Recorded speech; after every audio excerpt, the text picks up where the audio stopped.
Hello students, कैसे हैं आप सभी लोग। मैं हूं Pooja Singh and welcome back to my channel accounting master class. And this is the fifth lecture on the topic measure of dispersion. Right. Last lecture में हम लोग ये सारे टॉपिक हमने डिस्कस किए थे। लास्ट लेक्चर में हमने स्टैंडर्ड डेविएशन स्टार्ट किया था। ठीक है। लास्ट लेक्चर में हमने पढ़ा था स्टैंडर्ड डेविएशन क्या होता है, स्टैंडर्ड डेविएशन और मीन डेविएशन में क्या डिफरेंस है। ठीक है। और स्टैंडर्ड डेविएशन कैलकुलेट करना सीखा था। तीनों ही केसेस में अगर हमारा डेटा इंडिविजुअल सीरीज है या डिस्क्रीट सीरीज है या कॉन्टिन्यूअस सीरीज है, तीनों ही केसेस में कैसे स्टैंडर्ड डेविएशन कैलकुलेट करेंगे ये सब हमने लास्ट लेक्चर में सीखा था। और इस पे बेस्ड हमने 2-3 न्यूमेरिकल लगाए थे। राइट। लेकिन लास्ट लेक्चर क्योंकि थोड़ा सा लेंदी हो गया था तो कुछ टॉपिक रह गए थे।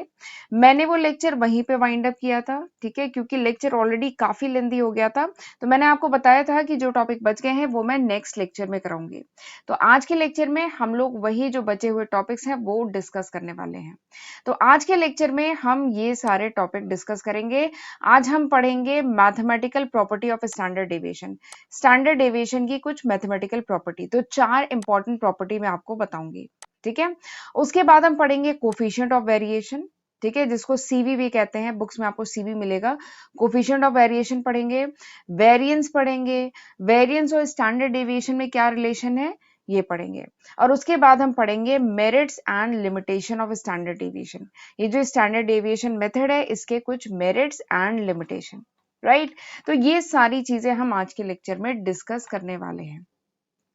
और लेक्चर स्टार्ट करने से पहले एक बात कहूंगी, हर लेक्चर में कहती हूँ, फिर भी इस लेक्चर में फिर से वही बात कहूंगी कि अगर मेरा लेक्चर आपको यूजफुल लगा करे, ठीक है, तो इस लेक्चर को लाइक करना, अपने फ्रेंड्स के साथ शेयर करना और मुझे कमेंट सेक्शन में बताना मत भूला करिए।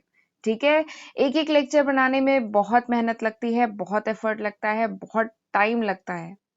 तो अगर आपको लगता है ना कि पूजा मैम ठीक ठाक पढ़ाती है, तो जरूर अपनी मैम के लिए 1 मिनट का समय निकालिए और इस लेक्चर को जरूर लाइक करिए और अपने फ्रेंड के साथ शेयर करिए।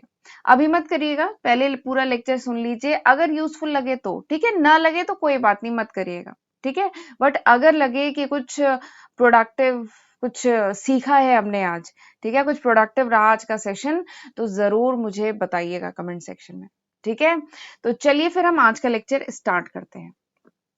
तो ये सारे फॉर्मूले हैं जो मैंने लास्ट लेक्चर में आप से डिस्कस किया था। अगर हमारा डेटा इंडिविजुअल ऑब्जर्वेशन है तो ये फॉर्मूले थे स्टैंडर्ड डेविएशन कैलकुलेट करने के, और अगर डेटा हमारा डिस्क्रीट या कॉन्टिन्यूअस सीरीज है तो ये सारे फॉर्मूले हैं। ठीक है।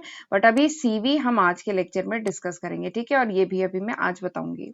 अच्छा, इसमें थोड़ा सा मिसप्रिंट था, मैंने लास्ट लेक्चर में बता दिया था, यहाँ कोई एफ नहीं है, ये मिसप्रिंट है। इंडिविजुअल ऑब्जर्वेशन में एफ तो होता ही नहीं है ना। तो फॉर्मूला क्या है, अंडर रूट स्मॉल एक्स का स्क्वायर डिवाइडेड बाई एन।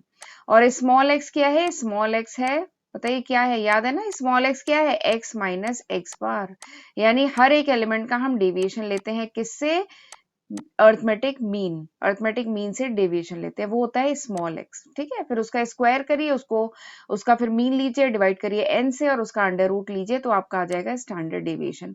तो ये चीजें, ये फॉर्मूले हमने लास्ट लेक्चर में किए थे, इस पर न्यूमेरिकल भी किया था। आज हम आगे बढ़ते हैं। अब मैंने बताया था 4 इंपॉर्टेंट प्रॉपर्टीज मैं आपको बताऊंगी। तो चलिए पहली प्रॉपर्टी देखते हैं।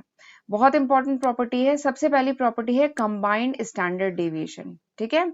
अगर सपोज करिए आपको 2 सेट ऑफ डेटा दिया गया है, ठीक है, आपको 2 सेट ऑफ डेटा दिया गया है, इसका आपको n1 पता है, सिग्मा 1 पता है, स्टैंडर्ड डेविएशन पता है, इसका आपको n2 पता है और स्टैंडर्ड डेविएशन पता है। ठीक है।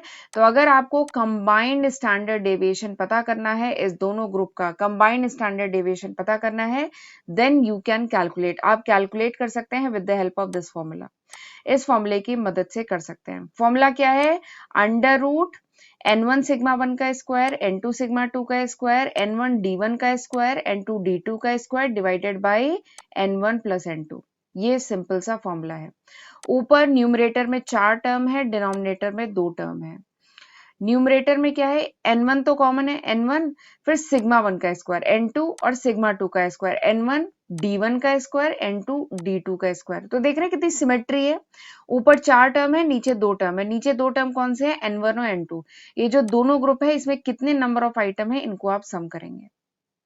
ठीक। अब इसमें आप ये तो समझ रहे होंगे सिग्मा 1 2 ये टर्म क्या है, सिग्मा 1 2 मतलब कंबाइंड स्टैंडर्ड डेविएशन।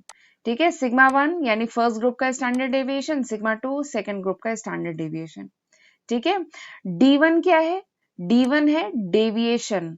ठीक है, डेविएशन किसका, D1 देखिए क्या है, जो अर्थमेटिक मीन है, जो फर्स्ट ग्रुप है उसका अर्थमेटिक मीन, उसका क्या डेविएशन है कंबाइंड अर्थमेटिक मीन से। तो D1 क्या है, x1 बार माइनस x12 का बार, यानी फर्स्ट और सेकंड ग्रुप का जो कंबाइंड अर्थमेटिक मीन है ना, इसका डिफरेंस निकालेंगे किससे, फर्स्ट ग्रुप के अर्थमेटिक मीन से।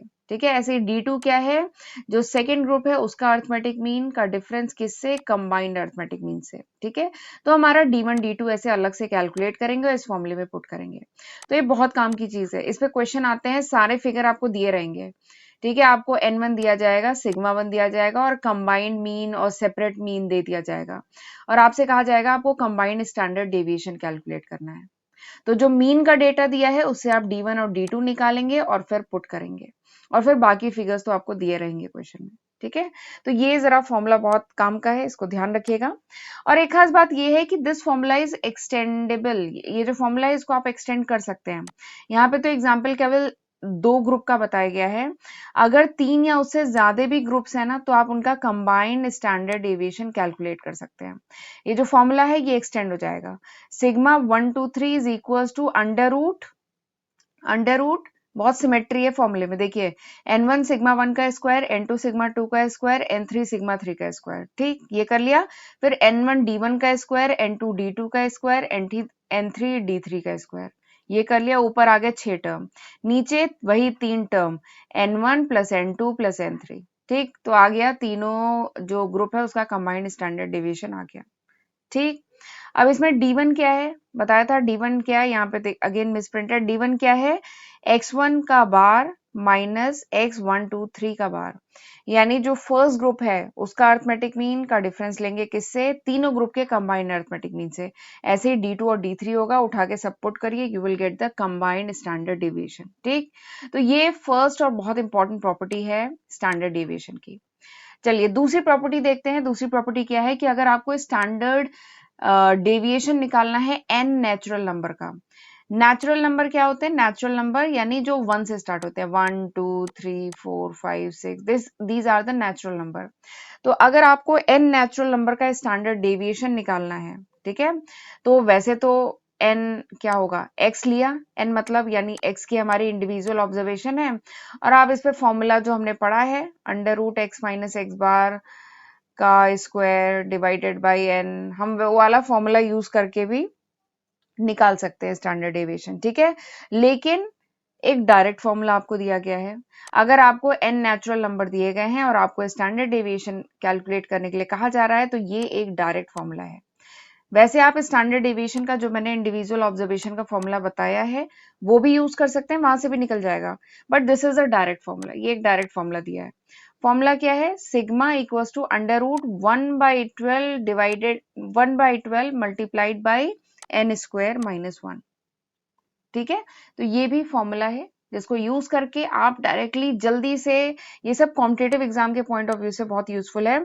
आपको एन नेचुरल नंबर का स्टैंडर्ड डेविएशन निकालना है तो आपको कुछ नहीं, बहुत एक्स बार और वो पूरा फॉर्मूला लगाने की जरूरत नहीं है, सिंपली ये आप फॉर्मूला लगाइए, लर्न करना पड़ेगा फॉर्मूला, ये फॉर्मूला लगाइए 1/12 under root 1/12 n square minus 1, और n क्या है, n is the n natural number.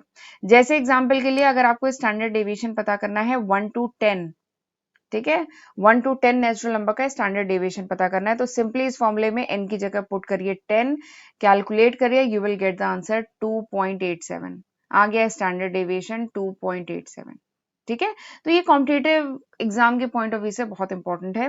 चलिए तीसरी प्रॉपर्टी बताती हूँ। अब ये जो तीसरी प्रॉपर्टी है ना, ये मैं डिस्कस कर चुकी हूँ, कहाँ पे, जब मैं आपको अर्थमेटिक मीन पढ़ा रही थी तो मैंने अर्थमेटिक मीन की ये प्रॉपर्टी आपको बताई थी, और मैंने बताया था उस समय कि जब हम लोग डिस्पर्जन पढ़ेंगे तो ये प्रॉपर्टी वहां पे यूज होती है। प्रॉपर्टी क्या है कि sum of the square of the deviation of the item in a series from arithmetic mean is the minimum. यानी सपोज करिए x दिया है, x के जितने जो भी वेरिएबल है x, उसके जितने भी आइटम हैं उनका जब हम डेविएशन लेते हैं अर्थमेटिक मीन से, ये अर्थमेटिक मीन आया, ठीक है, अर्थमेटिक मीन कुछ एक सिंगल नंबर आया, हर एक एलिमेंट का जब हम डेविएशन लेते हैं अर्थमेटिक मीन से और जब उस डेविएशन का स्क्वायर करते हैं, इस डेविएशन को मैं स्मॉल x से रिप्रेजेंट कर रही हूँ, इस डेविएशन का जब हम स्क्वायर करते हैं, ठीक है, और फिर उसके बाद इस का जो स्क्वायर किया है फिर इसका जब समेशन लेते हैं यानी जब इसको सम करते हैं तो दैट इज मिनिमम, ठीक है, that is minimum, this is the property. तीसरी प्रॉपर्टी क्या है, फिर से रिपीट कर रही हूँ, जो इंडिविजुअल आइटम है उनका जब हम अर्थमेटिक मीन से डेविएशन लेते हैं यानी स्मॉल x निकालते हैं और इसका स्क्वायर जब करते हैं और स्क्वायर का जब सम करते हैं ना तो दैट इज मिनिमम, वो मिनिमम आता है। इसी की जगह आप अर्थमेटिक मीन के अलावा दूसरा कोई भी नंबर ले लीजिए, अर्थमेटिक मीन के अलावा सपोज करिए अर्थमेटिक मीन है 5, आपने इसकी जगह ले लिया 6 या कोई 7 या 8 कोई भी नंबर ले लिया, तो उससे अगर आप डिफरेंस निकाल के स्क्वायर करके सम करेंगे तो वो मिनिमम नहीं आएगा, ठीक है, बट अर्थमेटिक मीन से जो डेविएशन निकाल के स्क्वायर करके फिर उसका सम निकालते हैं ना तो दैट इज मिनिमम, ये मिनिमम होता है। तो this is a property of dispersion, this is a property of standard deviation and arithmetic mean both. तो ये प्रॉपर्टी है स्टैंडर्ड डेविएशन की और अर्थमेटिक मीन दोनों की, ठीक है। चलिए अब बताती हूँ आपको चौथी और बहुत important property. Fourth property and last property of standard deviation is, standard deviation की मदद से हम पता कर सकते हैं with the great deal of accuracy, बहुत एक्यूरेसी के साथ, कि जो फ्रीक्वेंसी डिस्ट्रीब्यूशन है, जो वैल्यू ऑफ फ्रीक्वेंसी डिस्ट्रीब्यूशन है ये कहाँ पे लोकेटेड है, ठीक है। अगर हमारा सिमेट्रिकल डिस्ट्रीब्यूशन है, ये क्या है, ये देखिए डायग्राम आपको दिया गया है, आपको बुक्स में डायग्राम मिल जाएगा। ये जो सिमेट्रिकल, अगर सपोज करिए हमारा जो डिस्ट्रीब्यूशन है, हमारा जो डेटा है वो अगर सिमेट्रिकल डिस्ट्रीब्यूशन है तो जो वैल्यू ऑफ फ्रीक्वेंसी डिस्ट्रीब्यूशन है ये कैसे लोकेटेड है इसके बारे में हमें स्टैंडर्ड डेविएशन से पता चलता है, ठीक है। ये देखिए आपको ग्राफ दिया गया है, आपको एक डायग्राम दिया गया है, सिमेट्रिकल डिस्ट्रीब्यूशन है कर्व का, तो इससे हमें ये पता चलता है, स्टैंडर्ड डेविएशन की मदद से हम ये पता कर सकते हैं, ये आपको मिल जाएगा बुक्स में, कि जो 68.27% ऑफ आइटम होते हैं, ठीक है, 68.27% ऑफ आइटम होते हैं वो कहाँ लाई करते हैं इस ग्राफ में, मीन प्लस माइनस 1 सिग्मा में। ये देखिए ये है मीन, ठीक है, मीन में +1 सिग्मा किया -1 सिग्मा किया, यानी इस एरिया में 68.27% आइटम लाई करते हैं, ठीक है। मीन +-2 सिग्मा यानी ये देखिए मीन है और इसमें +2 सिग्मा -2 सिग्मा, यानी इस एरिया में क्या है 95.45 आइटम लाई करते हैं। मीन +-3 सिग्मा -3 सिग्मा, इस एरिया में कितने लाई करते हैं आइटम, 99.73% आइटम लाई करते हैं, ठीक है।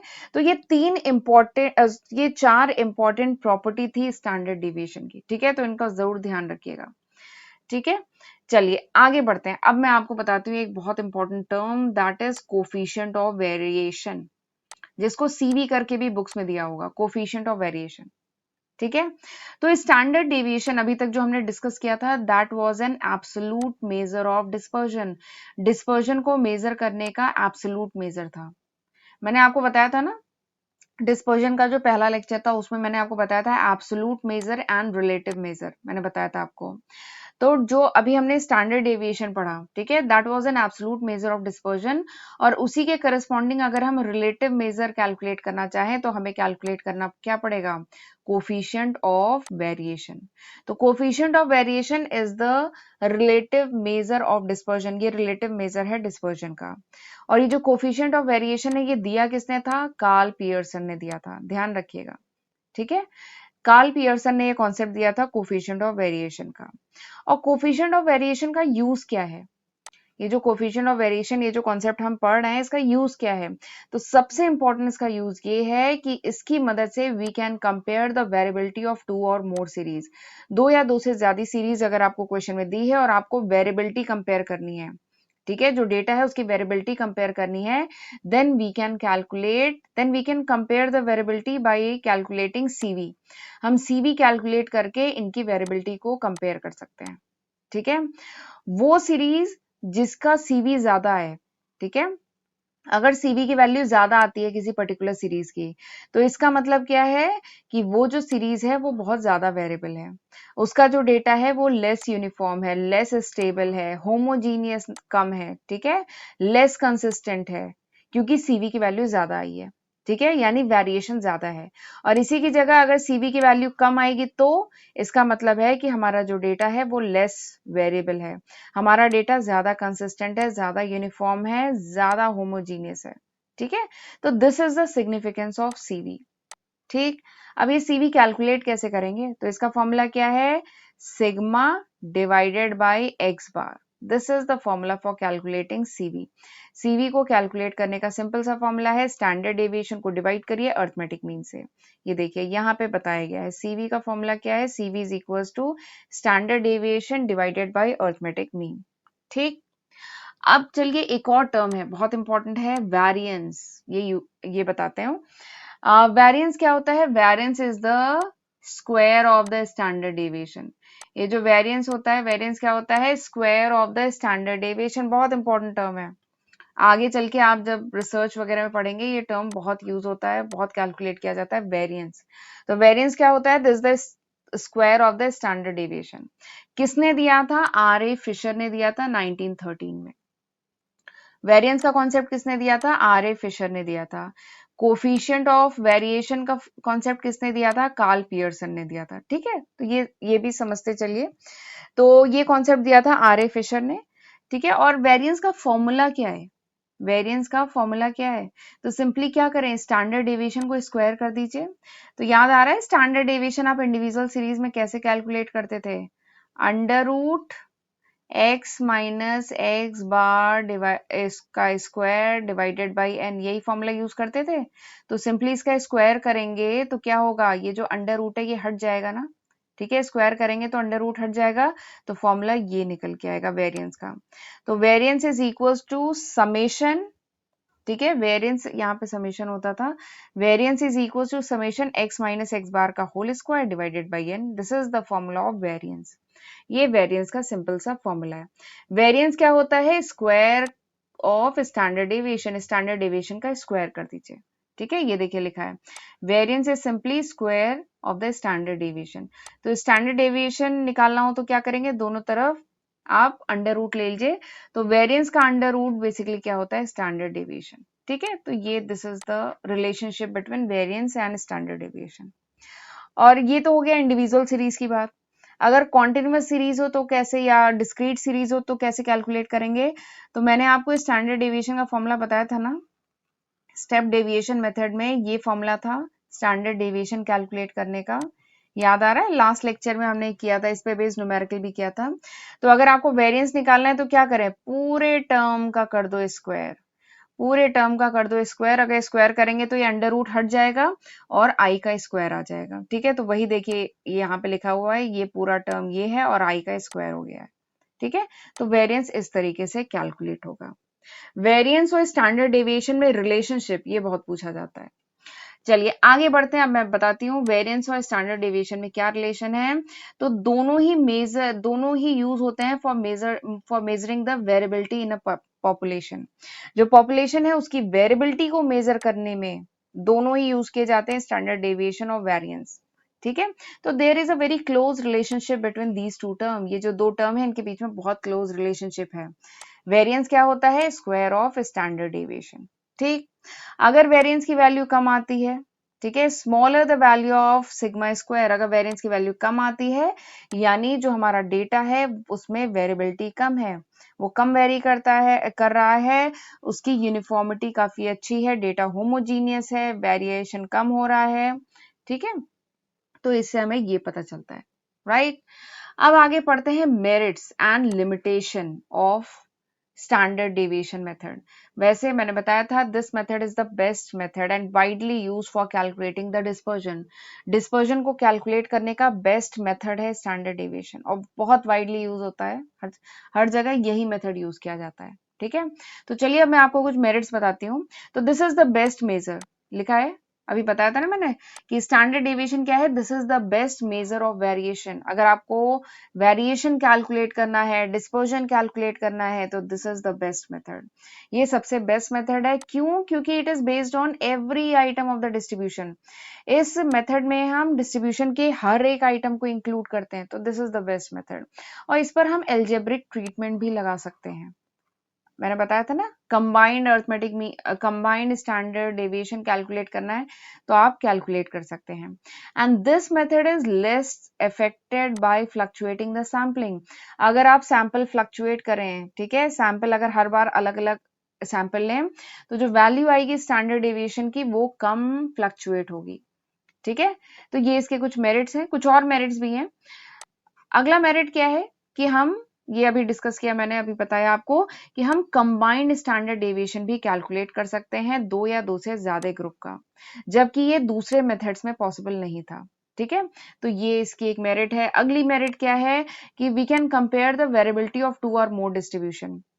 दो या दो से ज्यादा डिस्ट्रीब्यूशन अगर दिए गए हैं, दो या दो से ज्यादा सीरीज दी गई है, तो हम कोफिशिएंट ऑफ वेरिएशन कैलकुलेट करके उनकी वेरिएबिलिटी को कंपेयर कर सकते हैं। ठीक है, तो this is the next merit.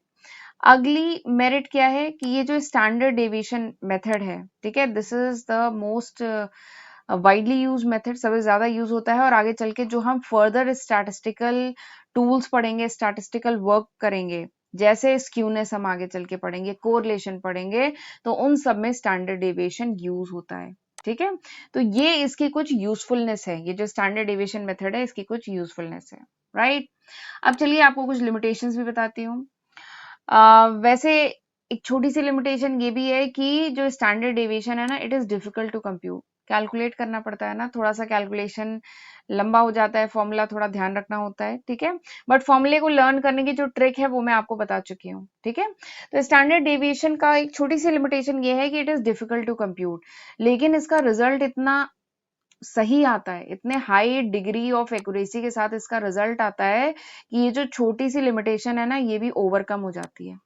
ठीक है, भले ही आपको कैलकुलेशन ज्यादा करना पड़े, ध्यान से करना पड़े, तो क्या हुआ, बट अगर रिजल्ट सही आ रहा है और रिजल्ट एकदम एक्यूरेट आ रहा है तो ये फिर मैटर नहीं करता कि वो फॉर्मूला लंबा है या कैलकुलेट ज्यादा करना पड़ रहा है। ठीक है, तो ये एक छोटी सी लिमिटेशन है, बट ये इसका रिजल्ट इतना बढ़िया आता है कि ये लिमिटेशन ओवरकम हो जाती है। ठीक है, चलिए हम मेन लिमिटेशन पे आते हैं। इसकी एक मेन लिमिटेशन है, वो क्या है कि it gives more weight to the extreme item and less to those item which are near to mean. यानी वो आइटम जो मीन के पास होते हैं उनको स्टैंडर्ड डेविएशन में कम वेट दिया जाता है, और जो आइटम दूर होते हैं मीन से उन्हें ज्यादा वेट दिया जाता है। ठीक है, ऐसा कैसे हो जाता है? ऐसा इसलिए हो जाता है क्योंकि देखिए यहाँ पे क्या होता है, डेविएशन का स्क्वायर किया जाता है। देखिए मैं एक बार रीड कर रही हूँ, ध्यान से समझिएगा। It is because of the fact that square of the deviation which are big in size would proportionally greater than square of those deviation which are comparatively small। क्योंकि यहाँ पे जो डेविएशन है ना, इसको स्क्वायर किया जाता है, तो जो आइटम पहले से बड़ा है, पहले से उसका जो डेविएशन है ज्यादा है, जब उसका स्क्वायर करते हैं ना, तो वो डेविएशन और ज्यादा हो जाता है as compared to those item जिसका डेविएशन कम है। ठीक है, एक एग्जाम्पल के साथ बताती हूँ तब ज्यादा अच्छे से समझ में आएगा। सपोज करिए जो आइटम है उनका डेविएशन दिया गया है 2 और 8। ठीक है, दो आइटम है, उनका डेविएशन है मीन से 2 और 8। तो बताइए इनका रेशियो क्या हो जाएगा, 1:4 हो जाएगा। ठीक है, अब इनका हमने स्क्वायर कर दिया, डेविएशन का स्क्वायर किया जाता है ना, तो 2 और 8 का स्क्वायर कर दिया तो आ गया 4 and 64। अब ये जो 4 and 64 है, अब इसका रेशियो निकालिए तो आ जाएगा 1:16। ठीक है, तो यानी हमने जो डेविएशन है उसका स्क्वायर जब निकाला तो बड़ा आइटम जिसका डेविएशन ज्यादा था वो और बड़ा हो गया as compared to smaller item. ठीक है, तो इसने ज्यादा वेट दे दिया। ठीक है, इस मेथड में ज्यादा वेट दे दिया जाता है जो एक्सट्रीम आइटम होते हैं। ठीक है, तो ये इसकी एक छोटी सी लिमिटेशन है, बाकी इसकी मेरिट्स बहुत सारे हैं, और this is the best method, exam में आता ही आता है। ठीक है, तो this was all about this lecture, ये था पूरा आज के लेक्चर का कंटेंट। और चलिए मैं लेक्चर यहीं पे वाइंड अप करती हूँ। अगले लेक्चर में हम लोग पढ़ेंगे को रिलेशन। ठीक, अब अगर आपको पूरा लेक्चर समझ में आया, ठीक है, लगा कि कुछ आज फ्रूटफुल पढ़ा है, तो आप अपनी मैम के लिए अब 1 मिनट निकालिए और अब वीडियो को लाइक कर दीजिए और मुझे कमेंट सेक्शन में ज़रूर बताइए कि ये वीडियो कैसा था। ठीक है?